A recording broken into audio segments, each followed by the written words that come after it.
Mor zencefli el yavluğum. Yazan Yunus Demirkaya. Delikanlılık devrimin bir süsü bu.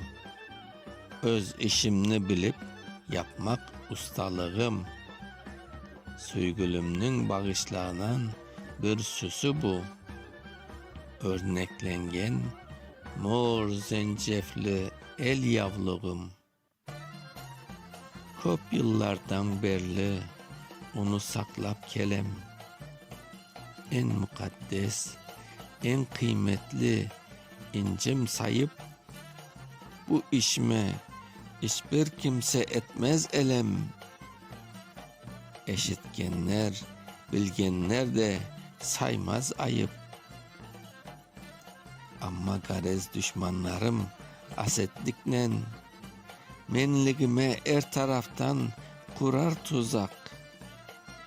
Yunus derler yaresine hasretlikten, saklap yüre yavluğun uzun uzak. Benim yarim beni taşlap ketken bolsa, öyle yarını ömür billah anmaz edim. O maga bir hiyanetlik etken bolsa, hatta onu tilge bile almaz edim. Lakin yarem zalim ölüm pençesinden kurtulamay öz canını teslim etti. Kurum baskan yüreğimin bacasından çıkan tütün köterilip kökke yetti. Şunun için bu yavluknu saklap kelem. En mukaddes, en kıymetli incim sayıp bu işime hiçbir kimse etmez elem.